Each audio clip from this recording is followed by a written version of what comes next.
God gave us the gift of life. It is up to us to give ourselves the gift of living well. By Voltaire. Always remember, it is the quality of your life that matters, not the quantity. The quality of your life depends on you, on your thoughts, on your choices, your decisions, and your actions. Hello and welcome with love and gratitude to this very special episode with a very special guest to talk about a very important topic which is really necessary to address because as soon as we hear the word midlife, an unnecessary worry starts to kick in. A worry of slowing down, aging, a time of regret, a time of self-reflection and whatnot. However, if we change our perspective to see life over 40 as a new chapter, as another beginning, then we definitely can gift ourselves of living our lives very well. To discuss more about it, we have a really amazing guest who will change your view completely of so-called midlife crisis and guide you towards self-transformation. How you can set and achieve various different goals and live your life in a more refined way. Lori Saitz is the founder and CEO of Zen Rabbit, an award-winning writer, speaker and broadcaster. Lori is on a mission to teach the world to be calm and grounded no matter what's going on. As a nationally recognized gratitude and meditation expert, she guides entrepreneurs and corporate teams from stress and chaotic to peaceful and focused. Through a collaborative and interactive approach, she provides tools and techniques for increasing sales, enhancing relationships, and improving overall health. So with all that being said, let us welcome her with all the love and light. Lori, welcome to Self Talk Show. First of all, a big thank you for choosing Self Talk Show as a medium to spread awareness and share your wisdom on the said topic. It was much needed. Secondly, I'm very honored to have you as guest speaker on my show. I'm sure our audience would love your vibe. So Lori, what's your story of transformation? How did you rediscover yourself? Great questions. I think anytime you're paying attention to what's going on around you, you're going to start to notice that maybe things aren't exactly the way you'd like them to be. For me, it kind of started with I shut down my first business. I ran my first business for 11 years and couldn't quite scale it the way I wanted to. So I decided I was going to shut it down and move on to whatever my next adventure was going to be. And at about that same time, my mom was diagnosed with an acute form of leukemia and passed away just 6 weeks later. So going through both of those things at the same time kind of forced me to take a look at my life and ask myself the question, do I want to live the next 20 years the same way I lived the last 20? And not that the last 20 had been terrible. They were fine. Just, did I want to continue living that fine life, or would I like to find something better, something more fantastic or fabulous or whatever word you want to use?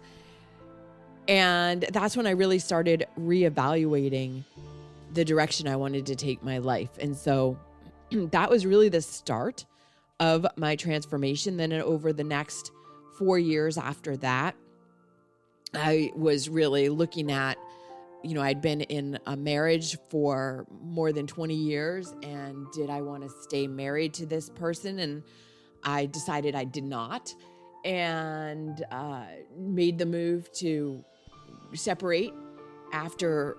So yeah, we'd been married for almost 20 years, but together for almost 30. So with this person for most of my adult life. And we kind of just got to a point where it was like, all right, we're in this relationship. It's fine. There's nothing terrible. We don't hate each other, but we really don't have anything else to say to each other anymore. And it's not really serving either one of us to stay here. Neither one of us is able to grow in this relationship, and it just wasn't fair to either one of us. So I made the move to initiate it and moved out and moved across the country for a year, and then ended up moving back across the country, back to where I left and where I am now. And so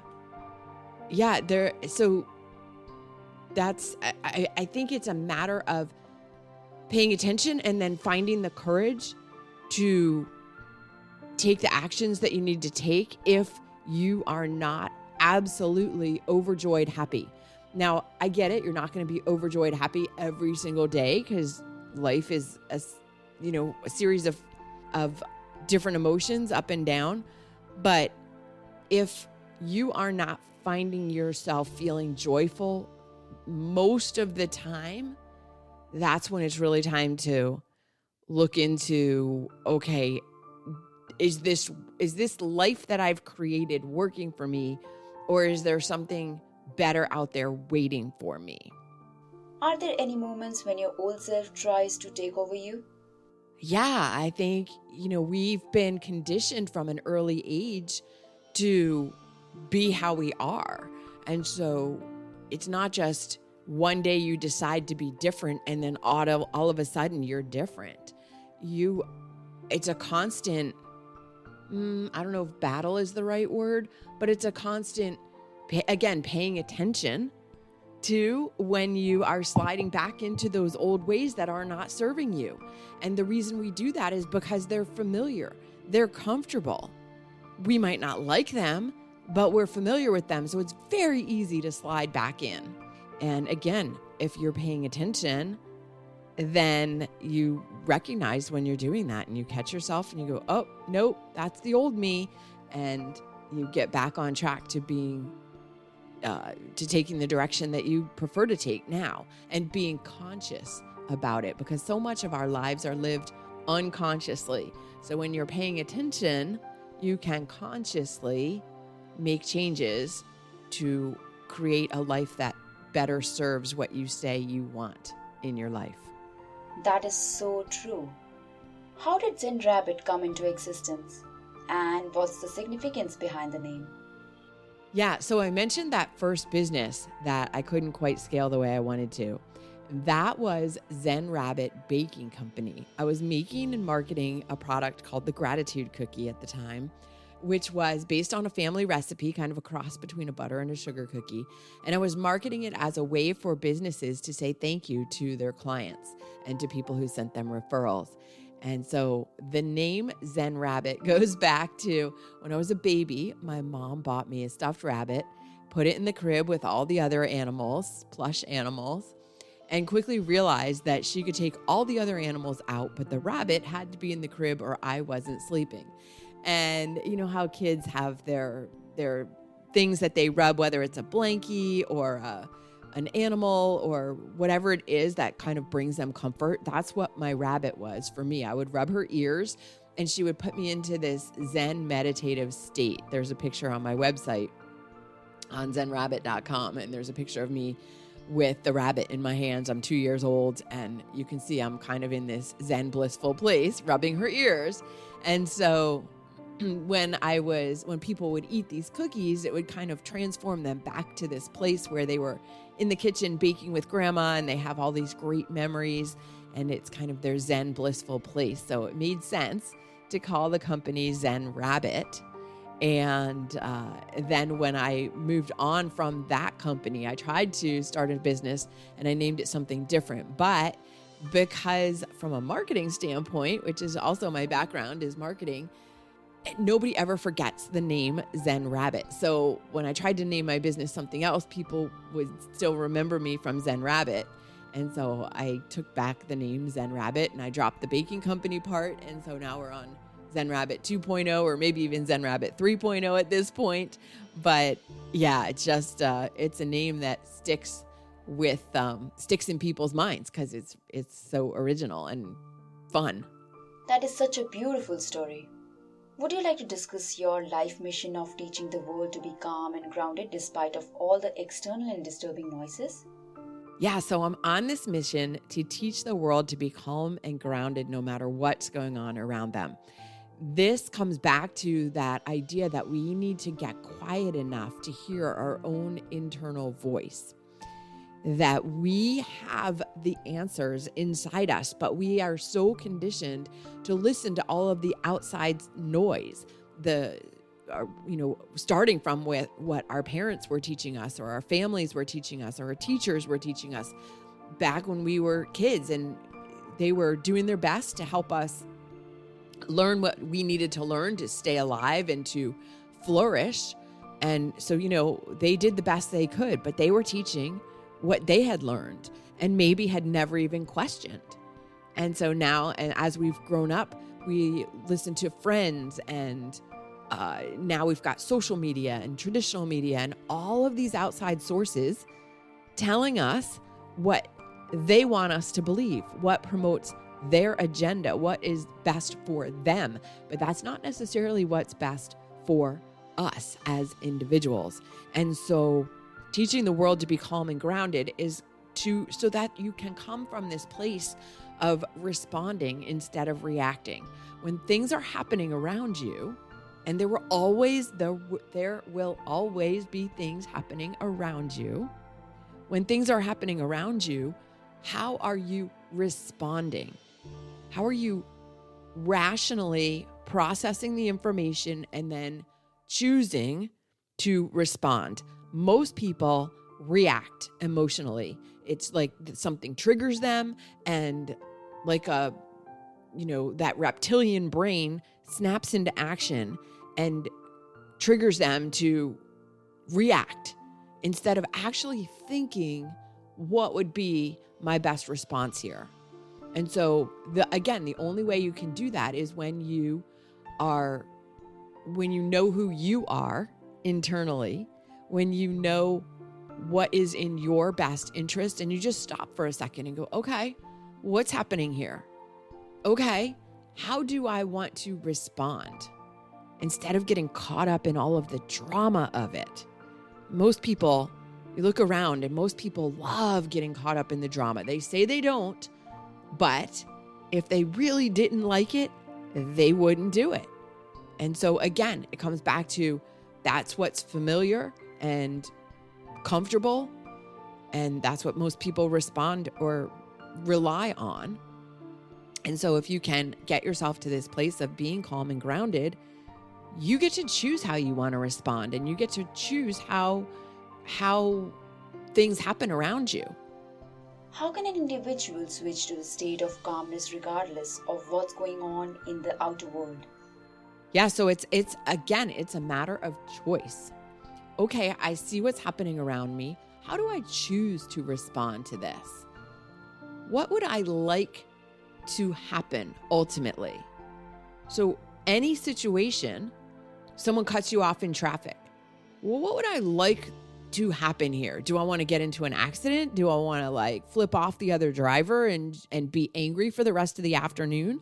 Or do I want to just let it go and go, all right, well, maybe that person's having a bad day.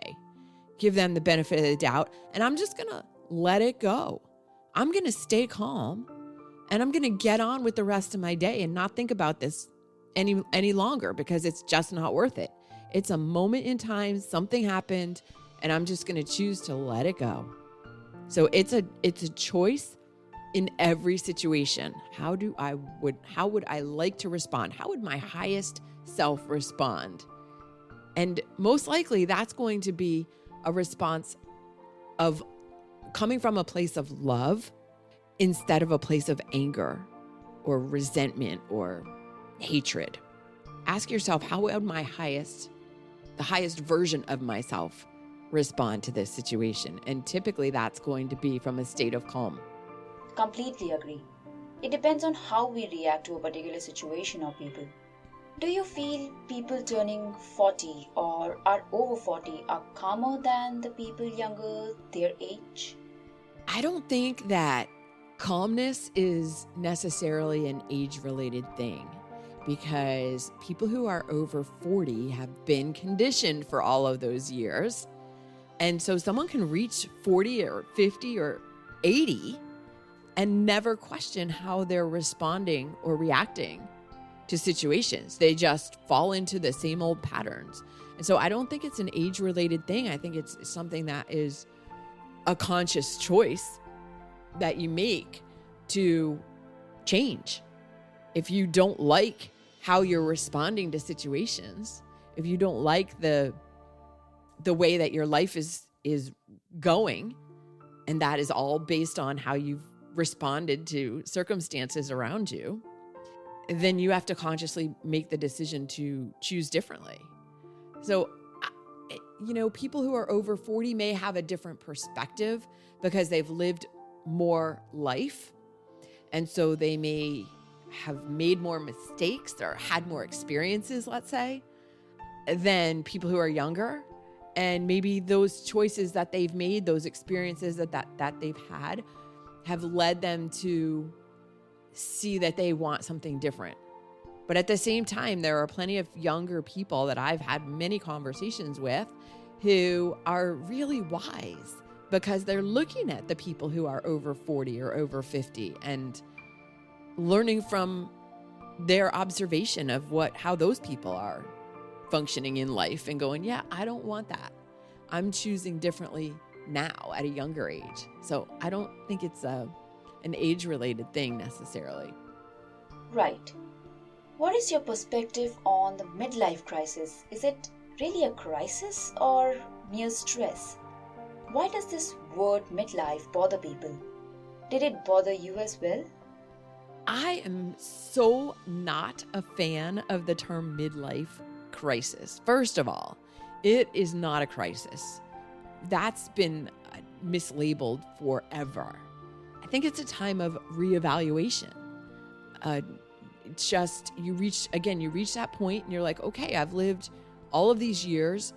For a lot of people, they've done all the things that they were quote unquote supposed to do. They've been the good girl or the good boy, and they've gone to school and they've followed all the rules and they've done all the things, and they're not where they'd like to be in life, or they are where they were expected to be in terms of success. Again, how you define success. They have all the material things. They have all the things that were laid out for them as far as how life was supposed to go, but they're still not happy, or they don't feel joy in their life. They feel like something's missing. And that is their soul crying out for growth. And again, that comes back to, so now's a time to reevaluate what's happening in your life. And so, you reach this point in midlife. And again, I'm not a big fan of the term midlife because I just feel like it sounds old to me. It sounds old. I don't like it. And who really knows when midlife is? People, that's another thing. Some people live longer than other people, but we just don't know when midlife is. But yeah, it just kind of sounds old and limiting. So I'm not a fan of the term midlife or midlife crisis, either one. We should get rid of both of those. But so you reach this point when you're in your 40s and your 50s and you're looking around, and for a lot of people who have children, those children are now growing up and moving out, and they don't need you in the same way they used to. And parents are passing away, and maybe you've been in a career for 20 years and you're looking at it going, all right, it's served me or it hasn't served me, whichever. But do I want to continue down this path, or do I want to make a change? And now's the time to do it because, again, we're not getting any younger. Nobody knows how much life you have left. You're looking at a partner that you've been with for a million years and going, I don't know, do I even like you anymore? Are we still growing together, or are we just existing as roommates? And is there something better for me out there? And all of these questions come up during this time. And I think it really serves people to sit and think about, or, reach out to people who can help them, counselors, coaches, whomever you need to help you work through this and figure out, okay, what do I want in my life now? What do I want moving forward now? Because we grow as humans. That's expected. If you're not growing, you're dying. So as you grow, you're going to want different things in your life.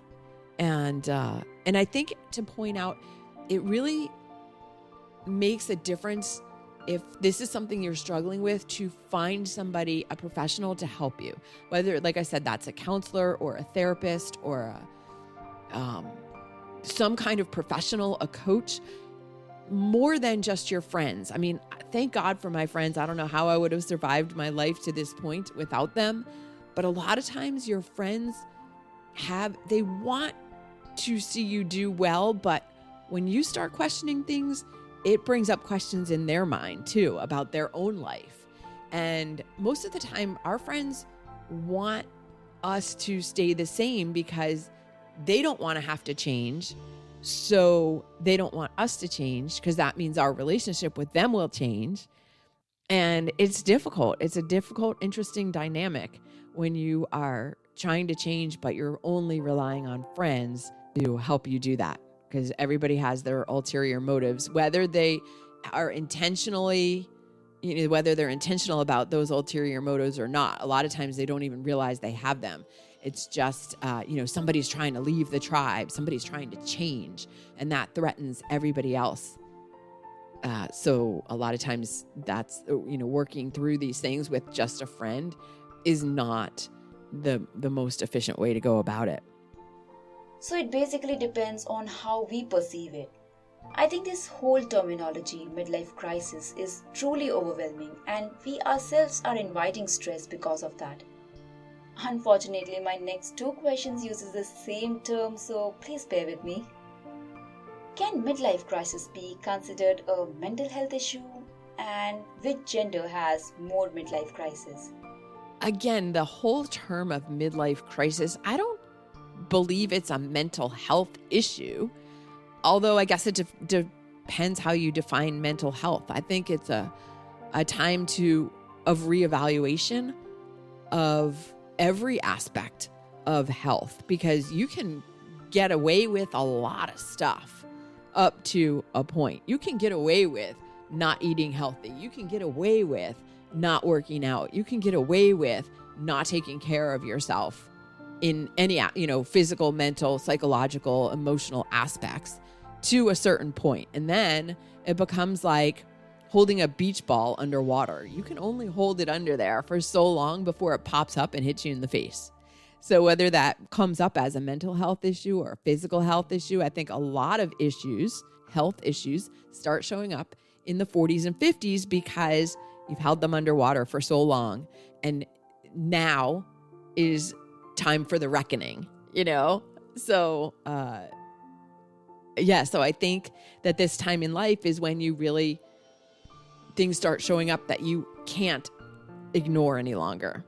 As far as gender, which gender has more, I really think it's equal. I haven't seen it be one gender or another more, really. Maybe I find both genders struggle with this. I've had, again, many conversations with clients and with friends and with people I've met through networking, and I think it's across the board. And if you are seeing it as one gender or another, maybe it's just, you've been around those people who've been more open and willing to talk about it. But my experience in hosting my podcast, FINE is a 4-letter word. I've seen it. I've really seen the stories coming from both genders. How can an individual overcome the fear or worry of midlife crisis? Does practicing mindfulness also help in this regard? Absolutely.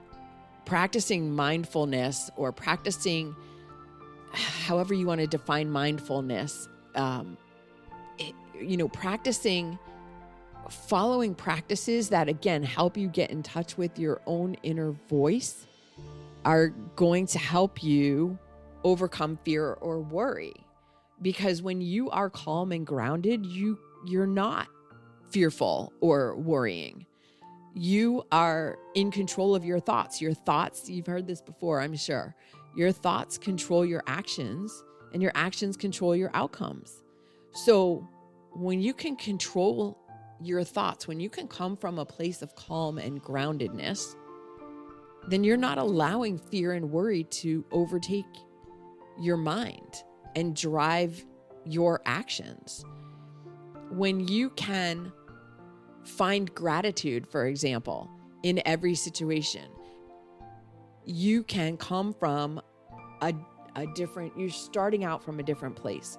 So let me back up for a second and say, first of all, emotions are emotions, and we should feel all of the emotions. So I'm not saying don't feel fear, don't feel sad, don't feel angry. If you are feeling those things, feel those things. Because again, it's like holding that beach ball underwater.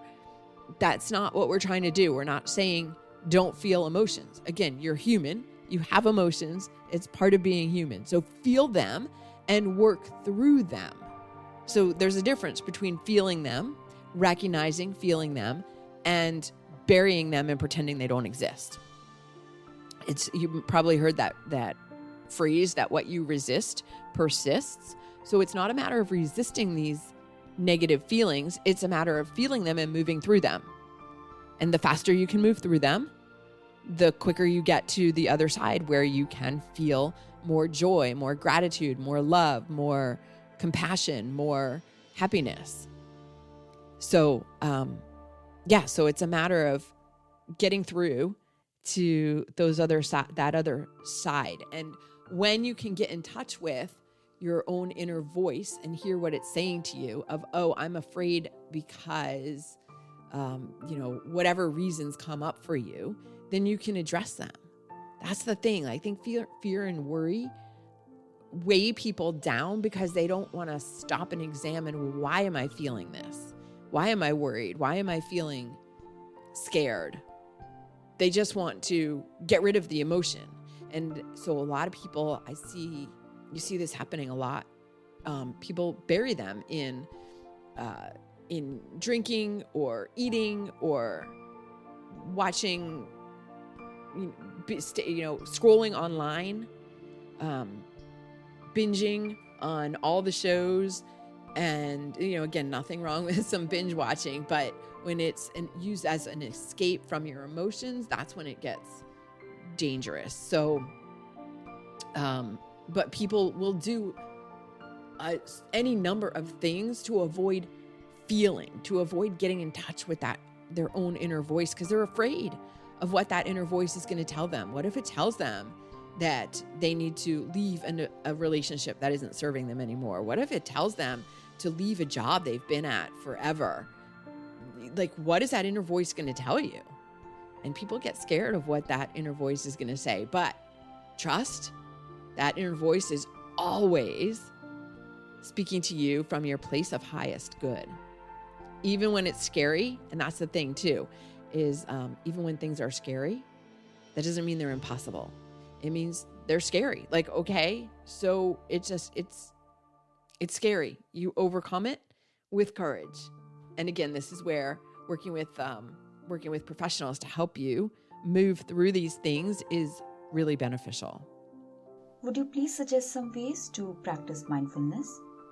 Again, there are so many myths and misconceptions around what mindfulness is, and I teach people how to meditate to get in touch with their own inner voice. And there are many ways to get in touch with your inner voice: journaling, coloring. But there's, like I said, I use meditation. But then coming back to the whole idea of what is meditation and all of the myths and misconceptions around what it really is, in terms of, some people think it means sitting cross-legged on a mat for hours at a time in complete silence. And that certainly is a form of meditation, but it's not the only one. And, meditation could be going out for a run and without your electronics. So here's the thing: anything that helps you get in touch with your own inner voice, whether it's gardening or baking or walking in nature. Again, doing all of these things without electronics to distract you so that you really can get in touch with that inner voice. Those are all great ways to practice mindfulness. Even just sitting for 5 minutes and breathing. We as humans, yes, we breathe all the time because that's how we stay alive, right? But really focusing on your breathing and breathing in deeply all the way down to your abdomen. Breathing in, breathing in, breathing in. And then letting it go. And doing that for 60 seconds, 2 minutes, 5 minutes, just stopping, calming your whole nervous system, filling your whole body and your blood with oxygen, that is a great way to become mindful and just pay attention to your breathing. You can do it whether you're in a meeting where you feel yourself getting worked up because maybe a meeting isn't going the way you want it to. Anytime, you don't have to be alone to just practice some deep breathing exercises. You can do it when you're alone, certainly, but you can also do it when you're in the midst of something that is upsetting you, and you will help ground you and calm you right in that very moment. That's very enlightening, Lori. Would you like to share some tips or tools for people who are entering 40 or over 40 that would help them guide towards their self-transformation? Perhaps any meditation that you would like to suggest? One of my favorite apps for meditation is called Insight Timer. It's an app you can download for free. There are hundreds of thousands of meditations on there that are, you can sort them by how much time you have, whether you're looking for something to help you fall asleep or something for anxiety or something for building your immune system. Tons of different topics, and some have music behind them, some are guided, some are only music, all kinds of different ways you can sort through these meditations and find the ones that work for you. So I highly recommend Insight Timer as a great app. I have created more than 50 meditations that you can find on my podcast. Find is a 4-letter word. They're in there as bonus episodes. And you can search on the term meditation there and find a whole bunch of them. The gist of my gratitude meditation is that I create customized gratitude meditations. I have the one free meditation at zenrabbit.com/gratitude-meditation, where you can download a free 5-minute gratitude meditation.